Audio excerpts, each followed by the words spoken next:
No momento, estou na universidade, mas estou hospedado na casa dos meus pais durante o verão. Eu estava saindo com um dos meus amigos e decidimos ir a uma festa. Conheci um rapaz mais ou menos da minha idade. Estávamos conversando e nos divertindo, mas não era nada muito sério. Pelo menos era o que eu pensava. Trocamos números de telefone. Saímos juntos algumas vezes, mas ele se tornou incrivelmente apegado desde o início. Então, decidi me distanciar na esperança de que ele percebesse a dica e se afastasse. Bem, ele não percebeu.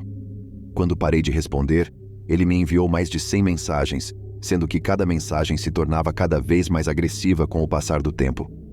Lembre-se de que havia menos de 2 semanas desde que nos conhecemos. Finalmente respondi e disse a ele que precisava se acalmar. Ele pareceu se acalmar um pouco depois que respondi, mas pediu uma ligação telefônica. Concordei e conversamos por um tempo.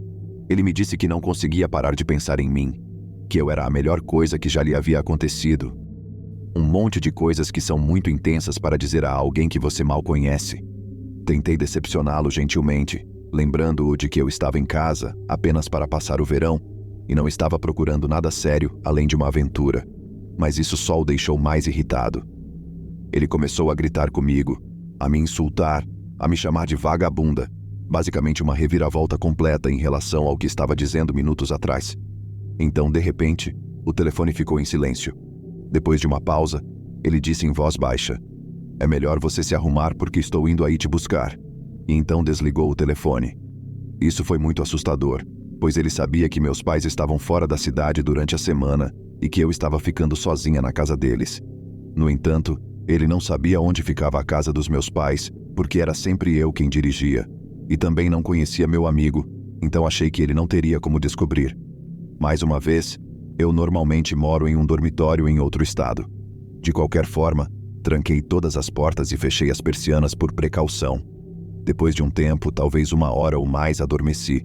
Quando acordei, olhei para o meu telefone e vi uma notificação na tela de bloqueio. Era do aplicativo Ring, indicando que tinha havido movimento na câmera dos meus pais. Era ele. Se você assistir ao vídeo, poderá ver claramente algo em sua mão. No entanto, quando ele percebe a câmera, vai embora. Eu o bloqueei imediatamente em tudo e relatei o incidente. Não tenho ideia do que ele planejava fazer quando chegasse. Foi aterrorizante perceber que ele havia chegado quando eu estava dormindo, indefesa e completamente inconsciente de sua presença. Como eu descobriria mais tarde, ele conseguiu obter meu endereço pelo meu número de telefone. Aparentemente, ele pesquisou no Google e o nome do meu pai apareceu como o proprietário do número de telefone, juntamente com o endereço dos meus pais. Como tenho o plano telefônico dos meus pais, acho que isso mostra que ainda moro aqui. Essa revelação foi terrível, pois eu não sabia que meu número de telefone poderia revelar meu endereço residencial. Ainda estou extremamente chateada com o fato de esse tipo de informação privada estar na internet para ser encontrada por qualquer pessoa, pois é incrivelmente perigoso que os sites simplesmente forneçam isso a qualquer pessoa. Aprenda com meus erros e não forneça seu número de telefone a ninguém, a menos que confie na pessoa. Descobri que você pode obter um número gratuito do Google Voice para enviar mensagens de texto e ligar para as pessoas, e esse número não pode ser rastreado até você tão facilmente. Meu conselho é usar um número descartável para qualquer pessoa com quem você esteja conversando e que conheça informalmente ou online. Ainda não consigo dormir à noite. Espero que isso não aconteça com mais ninguém.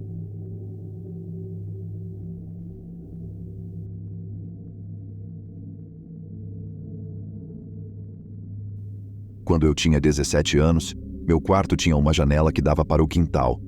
O quintal era cercado, mas do outro lado da cerca havia alguns bosques e um lago de contenção. Eu nunca tive medo disso e mantinha as cortinas abertas para que, quando o sol nascesse pela manhã, a luz natural me ajudasse a acordar. Certa noite, fiquei acordado até tarde no telefone com meu cachorro deitado na cama ao meu lado. Por volta das 2 da manhã, meu cachorro deu um pulo e começou a latir para a janela. No início, achei que ele estava apenas latindo para o seu reflexo e disse para ele parar, mas depois percebi que ele estava olhando para o lado esquerdo da janela, enquanto seu reflexo estava no lado direito. Eu não conseguia ver o lado de fora da janela porque havia deixado o abajur da minha mesa de cabeceira ligado. Tudo o que eu conseguia ver na janela era o reflexo do meu quarto. Sem querer alertar o que quer que estivesse lá fora de que eu estava com medo, fingi um bocejo, coloquei o celular de lado e desliguei o abajur. Em seguida, deitei-me de frente para a janela e juro que vi um par de olhos humanos olhando para mim do lado esquerdo da janela. Eu bebo muita água à noite, então tinha uma garrafa vazia na minha mesa de cabeceira. Peguei-a e fingi que estava percebendo que estava vazia. Liguei a lâmpada e fingi que estava indo buscar água.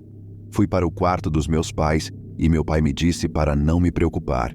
Tínhamos esses holofotes ativados por movimento e eles não tinham acendido, portanto, não havia como haver algo lá fora. Voltei para o meu quarto e disse a mim mesmo que estava apenas vendo coisas. Fechei as persianas, liguei o abajur e dormi um pouco. Quando acordei de manhã, fui levar meu cachorro para passear e decidi verificar a cama de palha de pinheiro embaixo da minha janela. Ela estava visivelmente perturbada. Fiz o possível para ignorar isso e me lembrei do que meu pai disse sobre os holofotes. Isso funcionou muito bem, até que meu pai testou os holofotes mais tarde naquele dia e descobriu que as lâmpadas haviam queimado. Até hoje, mantenho as persianas fechadas e o abajur desligado quando durmo. Não quero correr o risco de que algo possa me ver e se de alguma forma algo estiver espiando pela minha janela, quero saber que está lá. É estranho deitar de novo na cama de frente para a janela, sabendo que um dia alguém estava me observando bem dali.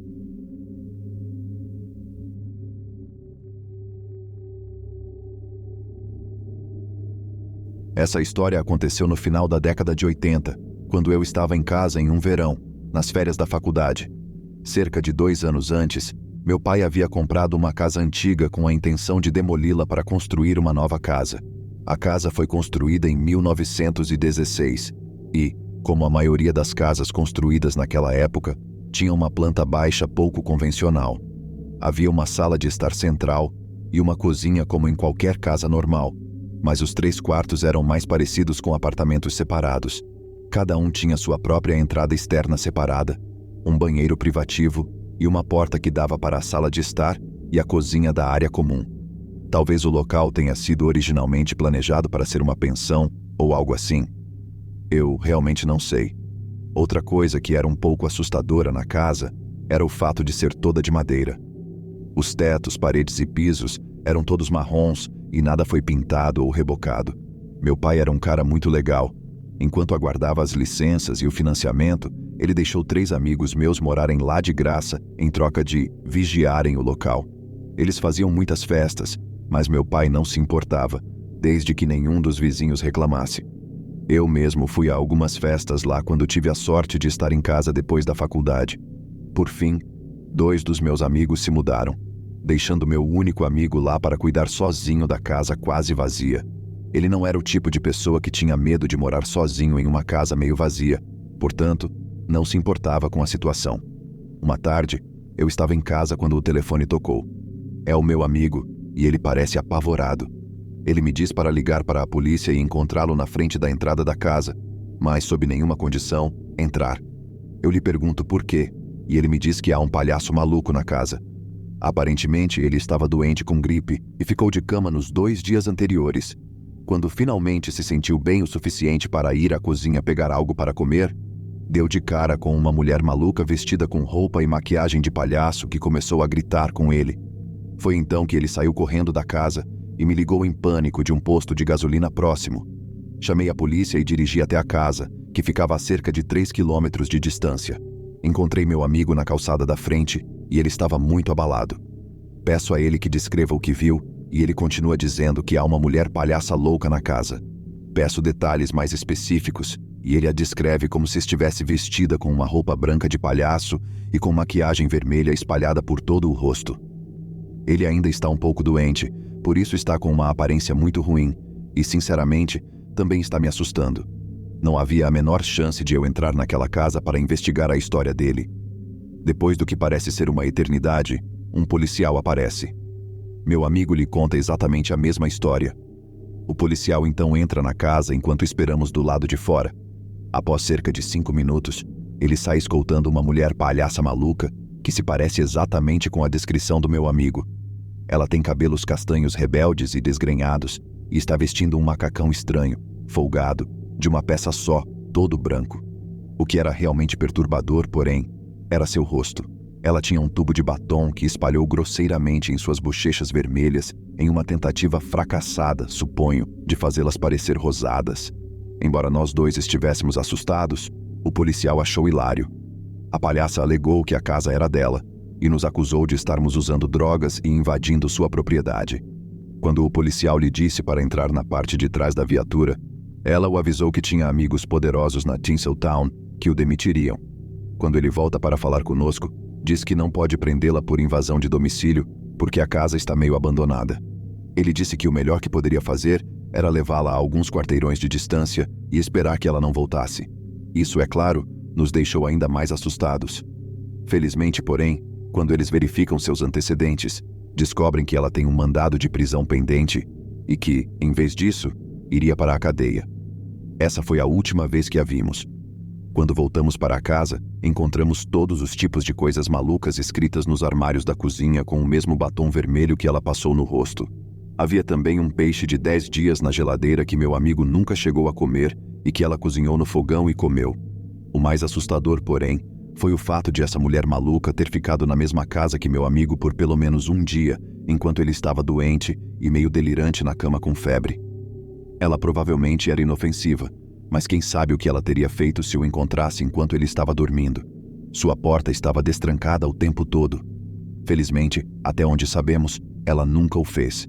Uma das coisas que ela escreveu nos armários com batom foi seu nome. Embora eu não tenha permissão para divulgá-lo aqui, pesquisei no Google e encontrei uma foto dela tirada alguns anos depois.